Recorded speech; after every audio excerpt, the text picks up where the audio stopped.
श्री राधे राधे। आप लोगों ने मानस में नाम महिमा के प्रसंग में बालकांड में सुना है, पढ़ा है। वर्षा ऋतु रघुपति भगति तुलसी शाली सुदास, राम नाम वर वरण युग सावन भादो मास। तुलसीदास जी कहते हैं वर्षा ऋतु जो है वो रघुपति की भक्ति है, अर्थात भगवान की भक्ति है वर्षा ऋतु। और वर्षा ऋतु मुख्य रूप से कब रहती है? सावन भादों के महीने में। वर्षा ऋतु रघुपति भगत तुलसी साल सुदास। और तुलसीदास जी कहते हैं कि जैसे बरसात में धान की फसल लहलाती है, ऐसे ही भक्ति में जो सुदास भगवान का अच्छा दास है, भक्त है, वो भक्ति में लहलहाता है, आनंदित होता है। और राम नाम का र और म दोनों अक्षर है, राम, रा अक्षर म अक्षर। यही सावन भादों के महीने हैं जिसमें राम की भक्ति की पूरी पूरी सरसता जैसे धान को प्राप्त होती है ना वर्षा ऋतु में, ऐसे भक्त को प्राप्त होती रहती है। भक्तों, ये वर्षा ऋतु मुख्य रूप से तो सावन भादों में होती है, लेकिन इसका असर कभी कभी शरद ऋतु तक रहता है। सावन भादों में तो अधिकतर बरसात होती ही रहती है, और शरद ऋतु में कभी कभी होती है, क्वार कार्तिक में। शरद ऋतु का तात्पर्य क्वार कार्तिक। तो शरद ऋतु की बारिश जो होती है वो रोजाना नहीं होती, कभी कभी होती है, लेकिन वो भी होती है कभी कभी जोरदार। और प्रकृति का आनंद लेने वाले ही जानते हैं इस बात को कि वर्षा में भीगने में यदि कोई बीमारी शरीर में नहीं है तो बहुत आनंद आता है, और खूब नाचते कूदते हैं, दौड़ते हैं, भीगते हैं, वर्षा ऋतु का आनंद लेते हैं। तो दाऊ दादा और श्याम सुंदर ये भी अपने सखाओं के साथ वर्षा ऋतु का आनंद लेते हैं, भले वो बारिश चाहे शरद ऋतु की ही क्यों ना हो। और छाता की रिवाज बच्चों में तो बहुत कम होती है, ओढ़ लेते हैं एक प्रकार की, उसको घोघी बोलते हैं, घोघी। वो अब तो पन्नी का भी बना लेते हैं, प्लास्टिक शीट का। पहले ज़्यादातर घोघी होती थी, बच्चे लोग बारिश से बचने के लिए इसमें हाथ नहीं लगाना पड़ता, छाता को तो हाथ से उठाना पड़ता है। कंबल को 4 परत से मोड़ करके बीच में एक तरफ का एक परत करके वो जो कोना है चारों परत का, उसको सिर के ऊपर कर लेते हैं। और फिर उसके बाद बच्चे दौड़ते हैं, भले पकड़े नहीं हो तो वो गिरता नहीं है, सिर उसी के बीच में रहता है जहाँ छाया मुख्य होती है। तो वर्षा तीव्रता से जब आती है भक्तों, तब भागते हैं बच्चे, नहीं तो पहले तो भीगते हैं। बहुत तेज बारिश आ रही है तब भागते हैं, हल्की फुल्की में तो भीगने में ही उछलने कूदने नाचने में आनंद आता है। तो तीव्र बारिश आई और बहुत तेज जब बारिश आई तो दादा ने देखा कि कन्हैया भीग जाएगा। उन्होंने कहा, कनू भाग, वर्षा आ रही है। दाऊ ने अपने कंबल की घोगी सिर पर रख ली, वही घोगी जो मैंने बताया छाता की जगह पर कंबल की, जिसमें ओढ़े रहते हैं, आगे की तरफ खुला और 3 तरफ से ढका हुआ। तो दाऊ ने कंबल की घोगी अपने सिर पर रख ली और दौड़े छोटे भाई की तरफ, कनू भाग, ऐसा बोल करके। और ये श्याम न आंधी देखता है न पानी, कितनी दूर डाल रखी अपनी कमरिया इसने, पास में इसकी कंबल की घोगी भी नहीं थी। दाऊ ने तो घोगी अपने संभाल ली। और श्याम का कंबल उठा करके उसकी भी घोगी बना दिया दाऊ ने और मोहन के सिर पर रखा और कहा, सुनता नहीं कितने जोर का पानी आ रहा है, देख उधर आवाज आ रही पानी आने की। तो पानी आने की आवाज तो भक्तों जो प्रकृति के निकट ज़्यादा रहा हो उसी को पता है। घने गली मोहल्ले में शहर की भीड़ भाड़ में रहने वाले लोग कम जानते हैं। पानी जब जोर का आता है तो बड़ी दूर से उसकी आवाज़ आने लग जाती है। वो आवाज़ दाऊ को सुनाई पड़ी थी, इसलिए उन्होंने कन्हैया से कहा, कनु भाग, वर्षा आ रही।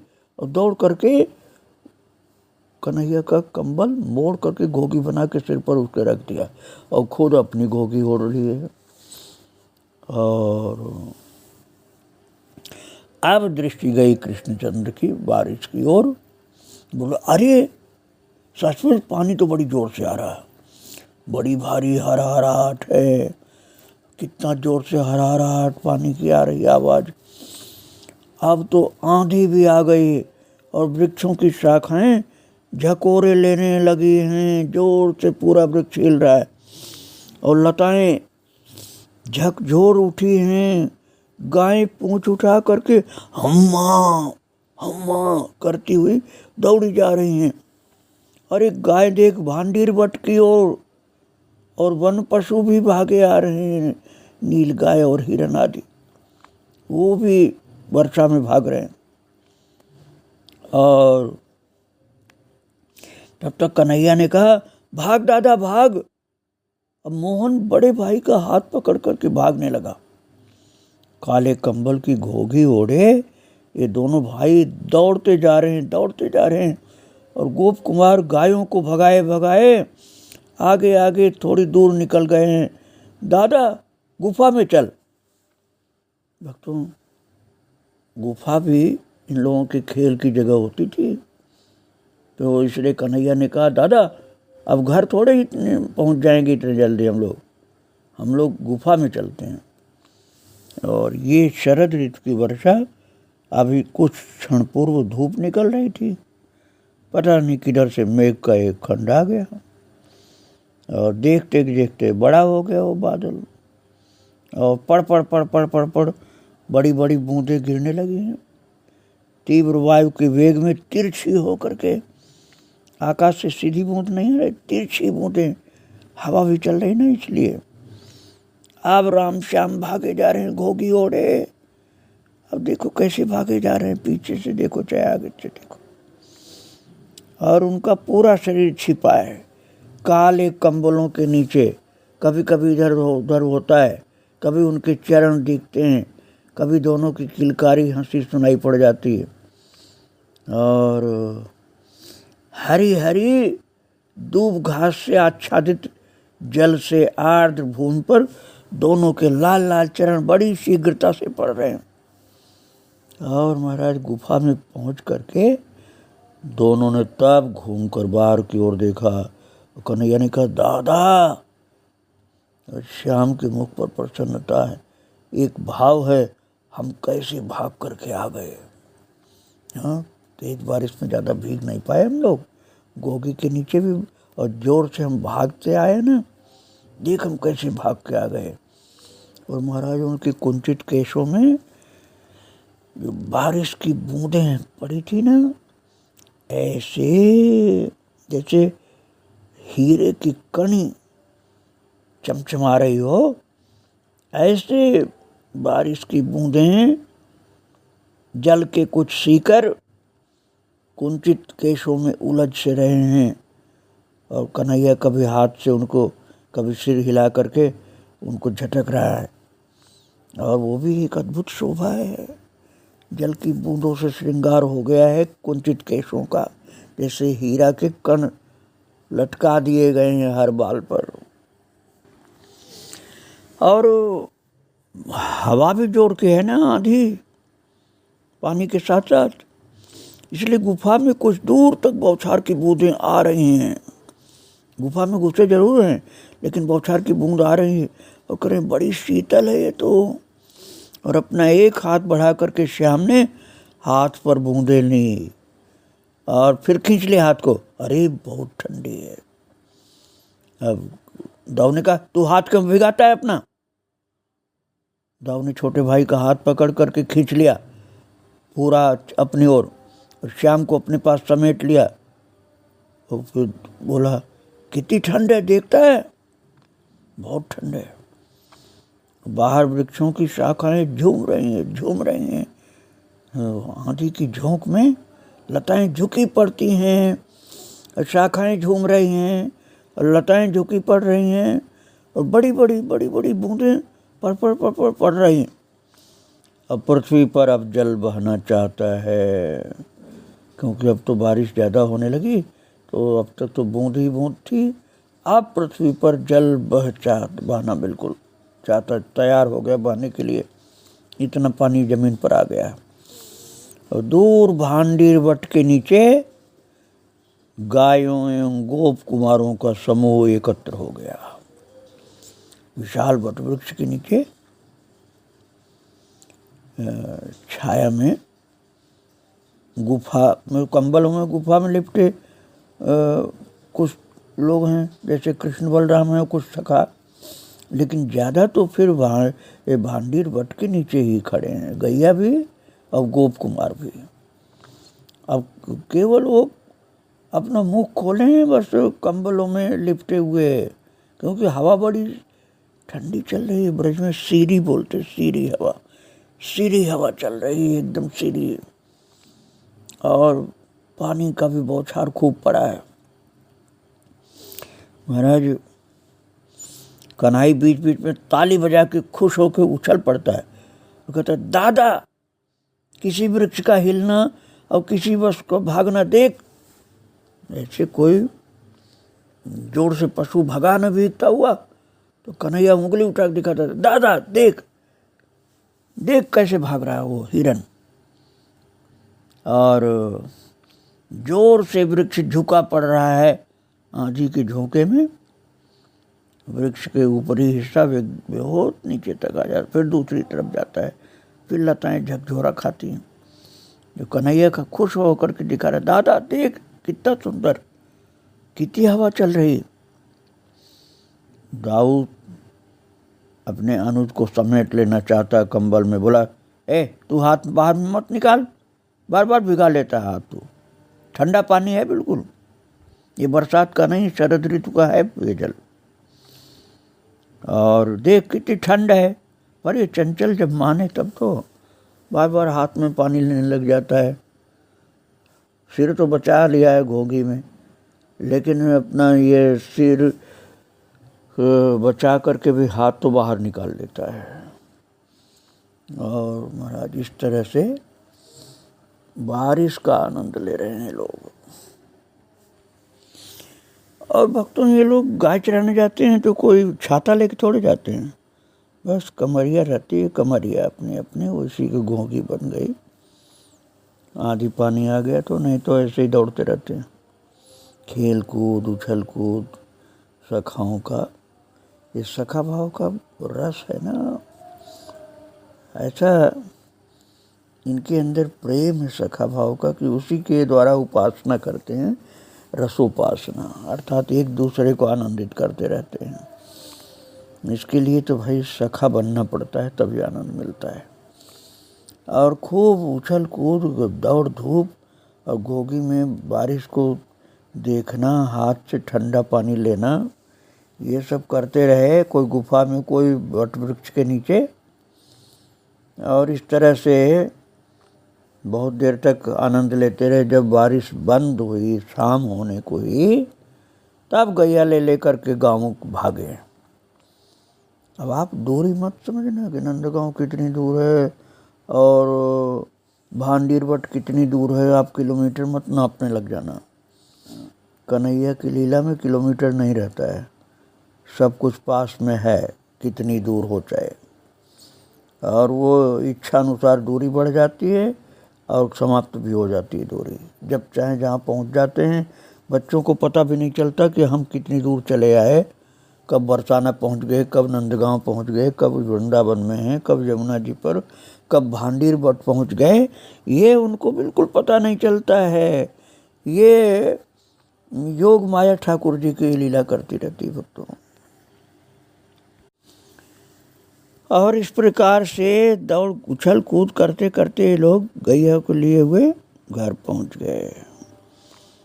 और मैया तो इंतज़ार कर रही थी, बच्चे बहुत भीग गए होंगे, पर उन्हें हाथ लगा लगा करके देखा बच्चे भीगे नहीं थे, अपने अपने कंबल की गोगी में सुरक्षित आ गए थे।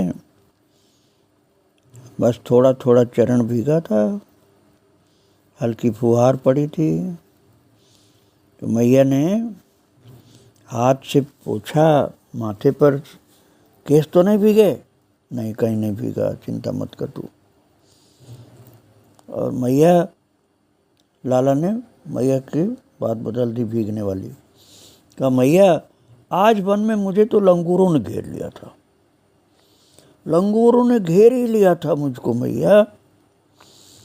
ये श्याम सुंदर नित्य कोई न कोई नवीन समाचार लाता है वन से और माँ को सुनाता है। और मैया वैसे ही आशंकित रहती है, और उस पर से ये समाचार भी कि लंगूरों ने घेर लिया इसको। अब पूरी बात सुनने का धीरज कहाँ उसे रहा, क्योंकि लाला ने पहले सुना दिया आज मुझे लंगूरों ने घेर लिया। वो अपने इस सुकुमार पुत्र का एक एक अंग बड़ी व्याकुलता से देखने लगी मैया, कि देख तो इसको कहीं काटा तो नहीं लंगूर ने, कहीं बंदर ने नोचा तो नहीं इसको। लाला ने कहा नहीं नहीं, मुझे कोई बंदर नहीं नोचा है न काटा है। कहा मैया, खूब बड़े बड़े मोटे मोटे लंगूर थे। अब दोनों हाथ फैलाया, कन्हैया ने दोनों हाथ फैलाया, दोनों तरफ एक एक हाथ फैला करके आकार बताने के लिए, दोनों हाथ फैला करके मुंह खोल करके नेत्र फाड़ करके कन्हई बता रहा। लंबी लंबी थी उनकी पूंछें, बड़े बड़े दांत थे मैया उनके, मुख फाड़ के सब मुझे डरा रहे थे, हुप हुप करके कूद रहे थे। और जितने ही हुप हुप करके मुझे डरा रहे थे मैं हंस रहा था, मैं डरा नहीं उनसे। और मैया तो घबराने लगी कि लंगूरों ने इसको डराया भी, लेकिन ये तो डरा नहीं बोल रहा है। और गोचारण से लौट करके अब कृष्णचंद्र मैया की गोद में बैठ गया। आते ही मैया भूल गई है कि इसके हाथ पैर धुलाने हैं, मुख धोना है, वस्त्र बदलने हैं, जलपान कराना है। क्योंकि आते ही इसने ऐसा विवरण देना शुरू कर दिया ना कि मैया का हृदय धक धक करने लगा। बार बार पूछती है, अरे उन सबों ने तुझे कहीं काटा तो नहीं लंगूरों ने? पर ये उत्तर देने के बदले अपने धुन में कहता ही जा रहा है। कभी गोद से उतर कर हुप हुप करके कूद कर बताता है, ऐसे आवाज़ करते थे। और कभी मुख दिखाता है खोल के, अपना मुंह बड़ा सा खोल के दिखाता, ऐसे करते थे बंदर, ऐसे लंगूर। और कभी हाथों से पंजे के समान हाथ बना करके कहता है, ऐसे अपने हाथ चलाते थे, लेकिन मुझे कोई छू नहीं पाया। जब उन्होंने बताया लाला ने कि ऐसे हाथ करते थे, तो पहले तो मैया डरी, फिर इस बात का मुझे कोई छू नहीं पाया। और फिर पूछा मैया ने, तू डरा तो जरूर होगा? तो बोला हाँ हाँ, मैं डर गया था। दादा को पुकारा मैंने, पर दादा भी नहीं आया। ये तो उल्टे ताली बजा बजा के हंस रहा था दादा। और बड़े भाई की ओर श्याम ने देखा, कहा था ये हंस रहा था मुझे देखकर, बंदरों से घिरा देखकर। और मैया ने उलाहना दिया दाऊ को, तुम अपने छोटे भाई को संभालते नहीं हो? कैसा है दाऊ, ये तो अब भी ताली बजा के सिर हिला ला के हंस रहा है। अब ये बता रहा है कि इसको लंगूरों ने घेर लिया था, तब भी तू हंस रहा है। इतनी प्रसन्नता क्यों इसे, क्या मिल गया इसको? कन्हू, तुझे कोई काट भी सकता था ना। फिर दाऊ ने मैया के कहने पर, उलाना पर ध्यान नहीं दिया। उसने छोटे भाई का हाथ हंसते हंसते पकड़कर हिला दिया और फिर कहा, कन्हू, तुझको बंदर कोई काट सकता है क्या? तो कनु ने अर्थात कन्हैया ने कह दिया, मुझे तो कोई कभी नहीं काटता। श्याम सुंदर अपनी दोनों भुजाएं और उधर ऐसे दिखा रहा जैसे अभी ढूंढ रहा है कि किसी ने कभी उसे काटा भी है क्या। पहले तो बोल दिया मुझे तो कभी बंदर काट नहीं सकता, फिर अपने पूरा शरीर को देखा, काटा तो नहीं कभी। और दोनों हाथ भी देख लिया, अपना पेट भी देख लिया, अगल बगल भी देख लिया, बंदर कभी काटा तो नहीं। और फिर कहा, मैया मुझे कोई नहीं काटता, कोई बंदर नहीं मुझको काटता है। तो गोद से उठने को उद्यत पुत्र को मैया ने अंक में समेट लिया, भुजाओं के बीच में छाती से लगा लिया और कहा, अच्छा रहने दे तू, कोई नहीं काटता। अब ये पता नहीं क्या बताएगा, गाय के, कुत्ते के, बिल्ली के, किस के मुख में हाथ डाल देना साधारण बात है इसके लिए। ऐसे ही बंदर के भी मुख में हाथ डाल दिया होगा, क्या भरोसा इसका। गाय के तो मुंह में हाथ डालता रहता है, कुत्ते के हाथ में भी कुत्ते के मुंह में हाथ डाल देता है, बिल्ली के मुंह में हाथ डाल देता है, क्या पता बंदर के भी मुंह में हाथ डाला हो, छुआ तो होगा ही उसको। और अब मैया को थोड़ी उत्सुकता जरूर थी कि फिर लंगूर जो घेरे थे इसको वो कैसे भागे, इसलिए पूछे बैठी। मैया ने अपने लाल को हंक में दबा रखा है ना, उसे ज़्यादा कुछ जानने का मन तो नहीं था, लेकिन सुरक्षित कैसे रहा ये जानना चाहती है। और दाऊ हंस रहा है। और धीरे से मैया ने पूछा, अच्छा लंगूर कैसे भागे। अब वो फिर बोल पड़ा, लाला अरे लंगूर मेरे पास आने का साहस कैसे कर सकता है। उसकी गोद में उसका लाल पूरा निर्भय है ना, इसलिए बड़ी बड़ी बात कर रहा है वो। लंगूर क्या करेगा मेरा, लंगूर क्या मुझे छू सकता है। मैया तो ऐसे डरने लग जाती है। लंगूर एक भी मुझको छुआ नहीं, केवल बैठ गए थे आगे चारों तरफ। भक्तों इस तरह से मैया को लाल जी आनंद दे रहे हैं। मैया तो जरा से भी कोई बात हो जाए ना तो भगवान को भोग लगा के प्रसाद बांट देती है कि मेरा लाला आज सुरक्षित आ गया। और कभी कभी तो उत्सव भी मनाती रहती है। अब गोचारण से लौटे श्याम सुंदर को देर हो गई थी थोड़ी। अब स्नान कर लिया, मैया ने उसे थोड़ा सा पुष्पों से सजा दिया।